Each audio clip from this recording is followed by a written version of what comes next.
तृतीय श्रेणी कुनि कुनि पिला माने आज आम भिडियो तुम 2025 हवाक जाऊथिबा वृत्ति परीक्षा साहित्य 25 प्रश्न आम भिडियो आलोचना करबा जहाँ तुम वृत्ति परीक्षा बहुत हेल्पफुल रहिबो। तो पिला माने ता पूर्व तुम माने जदि एही चैनल नुआ अछो ताहले जल्दी जल्दी चैनल को सब्सक्राइब कर दियो ता सहित पाखरे थिबा बेल आइकन को दबाई दियो। तो पिला माने जहाँ फल रे जेते बेले भी मुई भली वीडियो अपलोड करिवि संगे संगे तमनक पाखक नोटिफिकेशन चल जेबो आ तमाने घरे बसी एही भली वीडियो देखि पारिबो। तो पिला माने आमे आ समय नष्ट न करी देखिबा बे साहित्यर प्रथम प्रश्न कोन अछि। प्रथम प्रश्न पिला माने केउ मानक सहित ओडिया मानकर चाली चलन खाइबा पीबा और पोशाक रे मेल रहिछि। तो पिला माने एही प्रश्नटी आमे पूर्वरु बहुत थर पढ़ी सारिसंती केउ मानक सहित ओडिया मानकर चाली चलन खाइबा पीबा और पोशाक रे मेल रहिछि बा खाप खाउछि। ऑप्शन अछि तेलुगु मानकर ना बिहारी मानकर ना बंगाली मानकर ना राजस्थानी मानकर। तो पिला माने निहाती भाबरे सठिक उत्तर हेजिबो बंगाली मानकर। ऑप्शन सी हेजिबो सठिक उत्तर मन रखिबो बंगाली मानक सहित ओडिया मानकर चालीचलन खाइबा पीबा पोशाक रे मेल रहिछि। हला परवर्ती प्रश्न देखिबा 2 नंबर प्रश्न भितरकनिका और टिकरपड़ा जंगल विषय रे कोन अदालत रे किए कहिला। ताहले भितरकनिका और टिकरपड़ा जंगल विषय रे बण अदालत रे किए कहिला। ऑप्शन अछि साल गछ कहिला ना अजगर गछ कहिला ना डामरा काऊ कहिला ना बिलुआ कहिला। तो निहाती भाबरे पिला माने डामरा काऊ ही ए कथा कहितला। भितरकनिका और टिकरपड़ा जंगल विषय रे हला बण अदालत रे डामरा काऊ ही कहितला। पिला माने मन रखिबो बहुत इंपोर्टेंट अछि।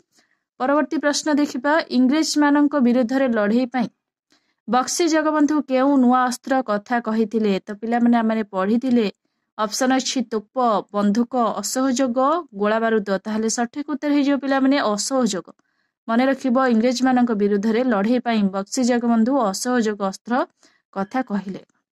परवर्ती प्रश्न गोटी गोटी कुसुम फुटी एठारे कुसुमर अर्थ निम्नोक्त मध्यरु केउठी। ताहले पिला माने कुसुम अर्थ कहिले त माने कोन बुझुथाओ। कुसुम अर्थ कहिले निहाती भाबरे आमे फूल को ही बुझुथाओ हैला। ताहले ऑप्शन कोन देछि देखिबा। तो पिला माने ऑप्शन अछि एठी सागुआ फूल गहलिया तारा निहाती भाबरे कुसुमर अर्थ होछि ऑप्शन बी हेजिबो सठिक उत्तर फूल हैला। परवर्ती प्रश्न बाट जाको केते नुआ नुआ साथी भेटुथा एठारे नुआ नुआ साथी केउ माने। ताहले बाट जाको केते नुआ नुआ साथी भेटुथा एठारे नुआ नुआ साथी केउ माने। ऑप्शन अछि पहाड़ पर्वत पशु पक्षी ना कागज डंगा ना तारा निहाती भाबरे पिला माने कागज डंगा को कुहा जायछि। छोट पिलाटी तम भली जेतेबेले से कागज डंगा करी कोन से जो वर्षा जल रे से भसाउछि सेतेबेले से ताको कहूछि से बाट जाको केते नुआ नुआ साथी भेटुथा। ताहले से कागज डंगा को एथिरे कहूछि हैला। ताहले ऑप्शन सी हेजिबो सठिक उत्तर। परवर्ती प्रश्न देखिबा मधुबाबू को केउ उपाधि मिलिथिला। ताहले पिला माने मधुबाबू को केउ उपाधि मिलिथिला। ऑप्शन अछि उत्कल गौरव उत्कल रत्न उत्कल वीर उत्कल केसरी निहाती भाबरे उत्कल गौरव मधुबाबू को उत्कल गौरव उपाधि मिलिथिला। मन रखिबो मधुबाबू को उत्कल गौरव उपाधि मिलिथिला। परवर्ती प्रश्न देखिबा फूल काहाकू ता मन कथा कहिला। तो पिला माने टिके फूलठी भंवर और महुमाछी पाखरे तार मन कथा ही कहिथिला हैला। तो पिला माने एठी देछि खाली माछी पत्र भंवर पाखुड़ा। तो पिला माने एटा ही हबो सठिक उत्तर ऑप्शन सी फूल काहाकू तार मन कथा कहिला ना भंवर को तार मन कथा ही कहिथिला। परवर्ती प्रश्न टिके फूलटी किपरि निजको धन्य करिवो बोली कहिछि। ऑप्शन अछि सुबास वितरण करी बगीचारे फुटी ना ठाकुर पूजारे लागी ना कोनोसिटे नुहे। तो मन रखिबो टिके फूलटी तार सुबास बा बास्ना को समस्त को बांटे बा वितरण करी से निजे धन्य हबो बोली कहिछि। तो पिला माने आमे मनुष्य केते सतरे स्वार्थपर हेले टिकी फूलटी से कोन करिछि ना निजर बास्ना को से किपरि समस्त को बांटी देबो से कथा से चिंता करिछि हैला। परवर्ती प्रश्न देखिबे पिला माने एटा होछि ऑप्शन ए हेजिबो सठिक उत्तर टिकी फूलटी कोन सुबास वितरण करी धन्य हबो बोली कहिछि। परवर्ती प्रश्न पिला माने बानर सेना माने केउ पताका धरिथिले सेथिरे केतोटी रंग थिला। ताहले पिला माने बानर सेना माने केउ पताका धरिथिले। ऑप्शन अछि बानर सेना माने जेउ पताका सरी पिला माने जेउ पताका धरिथिले सेथिरे केतोटी रंग थिला। ऑप्शन अछि 3टी 4टी गोटिए 2टी निहाती भाबरे पिला माने 3टी रंग थिला। पताका माने पिला माने 3टी रंग थिला। परवर्ती प्रश्न केउ मानकू गोरा बेपारी कुहा जाय। तो पिला माने केउ मानकू गोरा बेपारी कुहा जाय। ऑप्शन अछि पोर्तुगीज मानकू ना अमेरिका अधिवासी मानकू ନା ଇଂଲିଶ ମାନଙ୍କୁ ନା ଫରାସୀ ମାନଙ୍କୁ। ନିହାତି ଭାବରେ ପିଲାମାନେ ମନେ ରଖିବ, ଇଂଲିଶ ମାନଙ୍କୁ ଗୋରା ବେପାରୀ କୁହାଯାଏ, କାହିଁକି ନା ସେମାନେ ଦେଖିବାକୁ ବହୁତ ଗୋରା ଥିଲେ ହେଲା, ସେମାନଙ୍କୁ କଣ ଗୋରା ବେପାରୀ ହିଁ କୁହାଯାଏ।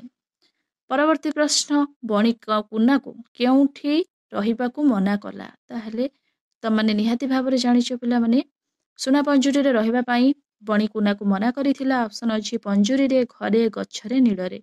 ତାହେଲେ ସଠିକ ଉତ୍ତର ହେଇଯିବ ପିଲାମାନେ ପଞ୍ଜୁରୀରେ, ଅପସନ ଏ ହେଇଯିବ ସଠିକ ଉତ୍ତର। ପରବର୍ତ୍ତୀ ପ୍ରଶ୍ନ, ଆକାଶରେ ଜହ୍ନକୁ ପୋଖରୀରେ ଦେଖି ମାଙ୍କଡ ମାନେ କଣ କରିଥିଲେ? ତ ପିଲାମାନେ ଖୁସି ହୋଇଯାଇଥିଲେ, ତାକୁ ଧରିବା ପାଇଁ ଚେଷ୍ଟା ହିଁ କରିଥିଲେ। ଅପସନ ଅଛି ଆଶ୍ଚର୍ଯ୍ୟ ହୋଇଯାଇଥିଲେ, ନା ଦୁଃଖିତ ହୋଇଯାଇଥିଲେ, ନା ଖୁସି ହୋଇଯାଇଥିଲେ, ନା କୌଣସିଟି ନୁହେଁ। ନିହାତି ଭାବରେ ପିଲାମାନେ ଖୁସି ହିଁ ହୋଇଯାଇଥିଲେ, କାହିଁକି ନା ସେ ଆକାଶର ଜହ୍ନକୁ ଯେତେବେଳେ ପାଣି ଭିତରେ ଦେଖିଥିଲେ ସେମାନେ ବହୁତ ଖୁସି ହୋଇଯାଇଥିଲେ, ଆଉ ସେ ଜହ୍ନକୁ ଧରିବା ପାଇଁ ଚେଷ୍ଟା କରିଥିଲେ। ଶେଷରେ ସେ ଗଛର ଡାଳକୁ ଡାଳ କଣ ଓହଳି ପଡିଥିଲେ, ଯାହାଫଳରେ ଗଛର ଡାଳଟି ମରିକିନା ଭାଙ୍ଗି ଯାଇଥିଲା।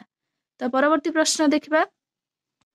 ପରବର୍ତ୍ତୀ ପ୍ରଶ୍ନ ପିଲାମାନେ, ଗାନ୍ଧିଜୀଙ୍କ ପୁରା ନାଁ କଣ? ତ ପିଲାମାନେ ଗାନ୍ଧିଜୀଙ୍କ ପୁରା ନାଁ କଣ? ଅପସନ ଅଛି ମହାତ୍ମା ଗାନ୍ଧୀ, ବାପୁଜୀ, ମୋହନ ଦାସ କରମଚାନ୍ଦ ଗାନ୍ଧୀ, ନା କାବା ଗାନ୍ଧୀ। ତ ପିଲାମାନେ ତମାନେ ନିହାତି ଭାବରେ ଜାଣିଥିବ, ଗାନ୍ଧିଜୀଙ୍କର ପୁରା ନାମ ହଉଛି କଣ? ମୋହନ ଦାସ କରମଚାନ୍ଦ ଗାନ୍ଧୀ। ଅପସନ ସି ହେଇଯିବ ସଠିକ ଉତ୍ତର।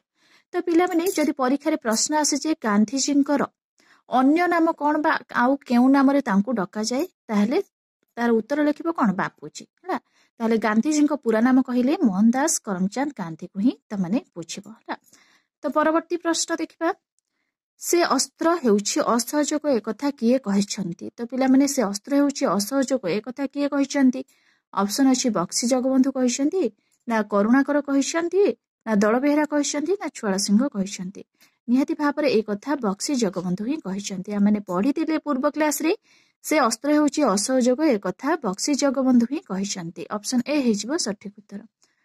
ପରବର୍ତ୍ତୀ ପ୍ରଶ୍ନ, ମଧୁବାବୁଙ୍କୁ କେଉଁ ଉପାଧି ମିଳିଥିଲା? ଅପସନ ଅଛି ଉତ୍କଳ ଗୌରବ, ଉତ୍କଳ ରତ୍ନ, ଉତ୍କଳ ବୀର, ଉତ୍କଳ କେଶରୀ। ତ ପିଲାମାନେ ମଧୁବାବୁଙ୍କୁ ଉତ୍କଳ ଗୌରବ ଉପାଧି ମିଳିଥିଲା, ତମାନେ ଏଇଟା ଛୋଟବେଳୁ ସ୍କୁଲରେ ପଢିଥିବ। ଏ ହେଇଯିବ ସଠିକ ଉତ୍ତର, ଅପସନ ଏ। ପରବର୍ତ୍ତୀ ପ୍ରଶ୍ନ ଦେଖିବା। ଶୁଦ୍ଧ ଶବ୍ଦଟିକୁ ବାଛ। ତ ଶୁଦ୍ଧ ଶବ୍ଦ ମୁହୂର୍ତ୍ତ ଏଠି ଦେଇଛି ପିଲାମାନେ, ମୁହୂର୍ତ୍ତକୁ ଏଠି ବିଭିନ୍ନ ଇଏରେ ଲେଖାଯାଇଛି, ତମାନେ ଯୋଉଟା ଠିକ ସେଇଟାକୁ ହିଁ ପିଲାମାନେ ଲକ୍ଷ୍ୟ କରିବ, କାହିଁକି ନା ଅନ୍ୟ ଗୁଡ଼ିକ ଅପସନ ଦେଖିଲେ ତମାନେ କନଫ୍ୟୁଜନ ହେଇଯିବ, ଜାଣିଥିବା ପ୍ରଶ୍ନ ବି ଭୁଲ କରିଦବ ଜାଣିଥିବା ଉତ୍ତର ମୁହୂର୍ତ୍ତ। ତ ଏଇ ଉତ୍ତରଟି ପିଲାମାନେ ଏଇ ଅପସନ ଏଟି ଠିକ ହେଲା, ଶୁଦ୍ଧ ବନାନ ପିଲାମାନେ ମନେ ରଖିବ। ପରବର୍ତ୍ତୀ ପ୍ରଶ୍ନ ଦେଖିବା। ହାସିନା ସୋମା ପାଖକୁ ଶିଆଳି ଲଟା ପଠାଇଲା, ଏଥିରୁ ତାର କେଉଁ ଗୁଣ ଜଣା ପଡୁଛି? ହାସିନା ସୋମା ପାଖକୁ ଶିଆଳି ଲଟା ପଠାଇଲା, ଏଥିରୁ ପିଲାମାନେ ତାର କେଉଁ ଗୁଣଟି ଜଣା ପଡୁଛି? ଉପସ୍ଥିତ ବୁଦ୍ଧି, ନା ସାହସ, ନା ବୀରତ୍ୱ, ନା ସ୍ନେହ। ନିହାତି ଭାବରେ ପିଲାମାନେ ସାହସିକତା ଦେଖାଇଲା ବା ସାହସ ଦେଖାଇଲା ହେଲା। ହାସିନା କଣ କଲା ନା ସୋମା ପାଖକୁ, ସୋମାକୁ ବଞ୍ଚେଇବାକୁ ଯାଇ ସଙ୍ଗେ ସଙ୍ଗେ କଣ କଲା ନା ଶିଆଳି ଲତା ପକାଇଲା। ଏଠିରେ ତାର ସାହସ ପିଲାମାନେ ହେଲା, ସାହସିକତାକୁ ମାନିବାକୁ ପଡିବ ହେଲା। ଅପସନ ବି ହେଇଯିବ ସଠିକ ଉତ୍ତର।